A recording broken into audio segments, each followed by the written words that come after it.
يا هلوز اتأخرنا عليكم، بس النهاردة جاية لكم بأفكار حلوة جدا وهتنفعكم أكيد في المطبخ. أول فكرة معانا، عايزة الرز بتاعك يبقى طعمه مختلف. هاتي كده سمنة وسيحيها وحطيها على الرز من فوق بعد ما يستوي. طعم الرز يا جماعة بيروح في حتة تانية خالص غير لما تحطيها في الأول. لو عندك اقراص غسالة الأطباق، ودايما اللي عندهم الاقراص دي هيفهموا اللي بقوله، دايما بيجيلها رطوبة كده وبتلزق في بعض.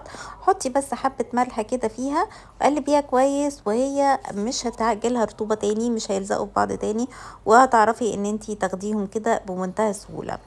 هاتي بقى البيتس بتاعتنا وابتدي ان انتي حطيها كده على مضرب دبان او سباتيولا او اي حاجة، وهاتي بيها الحتت اللي من تحت بقى اللي انتي مش بتعرفي توصلي لها. عايزه اقولك بتلم وبتنظف حلوة قوي وبتطلع اي حاجة وبتوصل لجوه بطريقة غير طبيعية. بجد فكرة حلوة ولذيذة وهتفيدك كتير. من الاختراعات بقى اللي بجد هتبهرك هي الاختراع ده. هتجيبي كده معجون السنان او اي ازازه عندك قديمه، وهتحطي فيها معجون السنان بتاعك وغسول الفم بتاعك، وهتبتدي ان انتي ترجيهم كويس جدا وتاخديهم على الفرشه تغسلي بيهم سنانك. عايزه اقولك ريحه السنان خطيره يا جماعه، من احلى الخليط واحسن ما تستخدمي المعجون لوحده. هتوفر لك كمان وهتديلك نتيجه حلوه جدا. الفكرة دي بقى بجد بتفرق في ريحة الغسيل قوي. والغسيل مبلول كده بعد ما تنشريه، رشي عليه رشتين من اي معطر عندك، اي معطر جليد او اي نوع، رشي بس عليه رشتين وشوفي الريحة هتثبت ازاي. مين فينا بيكره قلي الفلفل؟ علشان اول ما بينزل في الزيت بيفرقع في وشنا. تعالي اقولك بقى على تركة حلوة قوي. هنجيب سلكة السنين كده ونخرمه تخريمات.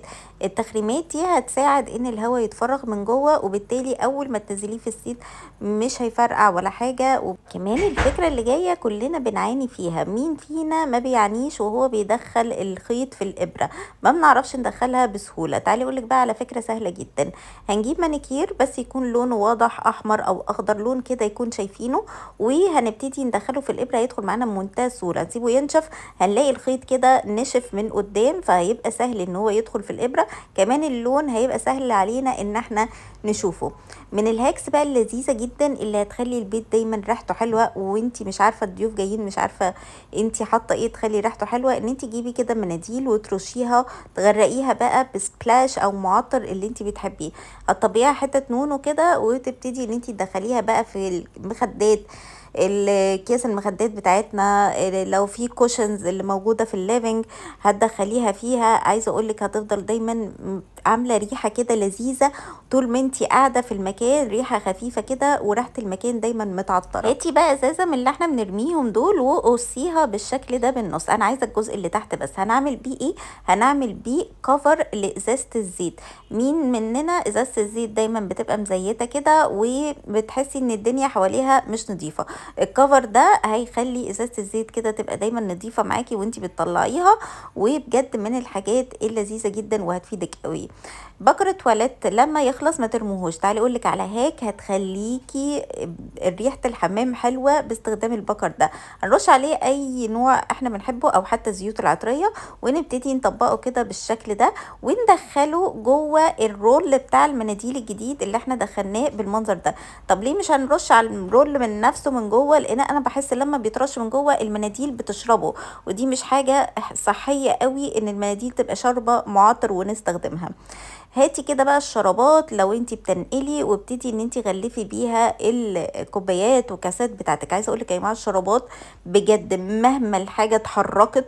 انا كنت واخده الكوبايات دي في مكان كده ومسافره، الكوبايات مهما اتحركت ومهما اتخبطت في بعض الشرابات بتحافظ عليها جدا جدا. فدي من احلى الهاكس للتغليف بجد اللي ممكن تستخدموها. لو عندك بقى اولاد وبتعاني معاهم في الالوان، الغطا في حته والقلم في حته وتقعدي بقى تدوري على الغطيان، لا تعالي اقولك بقى على الفكره الجميله دي. هنجيب كده الغطيان من فوق وهنبتدي ان احنا نلزقهم كلهم بسلوتاب بالشكل ده بالمنظر ده، وبكده هيبقى معاكي الاقلام سهل ان انتي تاخدي القلم منهم والغطا ما يضيعش. يعني مجرد ما تشيلي القلم وتستخدميه بترجعيه تاني في الغطا، هيبقوا كلهم كده ماسكين في بعض ومش هيضيع حاجة ان شاء الله، يعني ما تضيعش اي حاجة منهم. فكرة لذيذة وحلوة جدا وهتنفع للاطفال لو عندكم اطفال.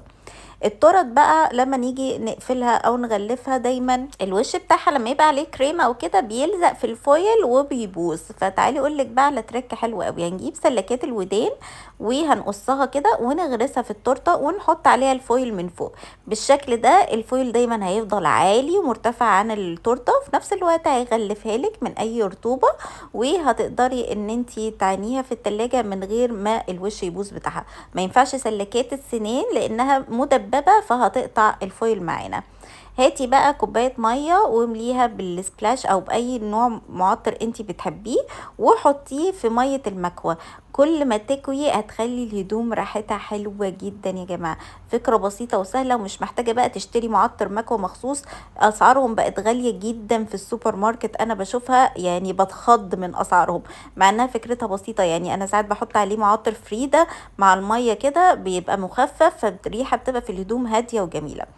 من اسرار المطبخ بقى، مين فينا ما بيحبش البشاميل؟ عايزه اقولك ان التريك دي بتخلي البشاميل في حته تانية. انا بحط كده البصله ومعاها عودين الخشب دول وابتدي اقلب البشاميل لغايه ما يتقل. البصله بتطلع نكهتها كلها في البشاميل بجد يا جماعه، طعمه بيروح في حته تانية خالص، جربوها.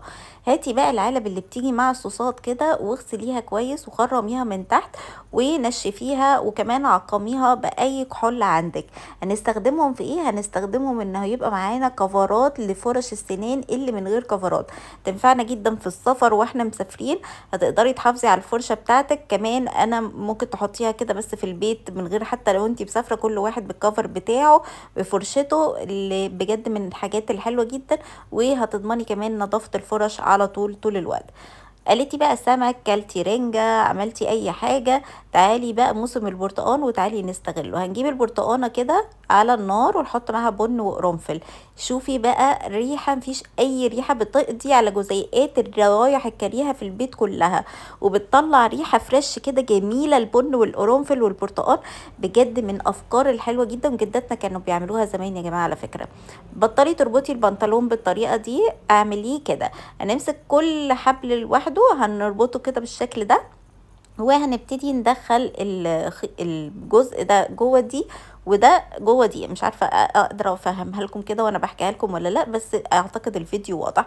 هيبقى سهل معانا ان احنا نوسعه ونضيقه، وهتبقى كمان ربطته اشيك بكتير. وبكده نكون خلصنا افكار النهارده. قولوا لي اكتر فكره عجبتكم، وما تنسوش اللايك والسبسكرايب.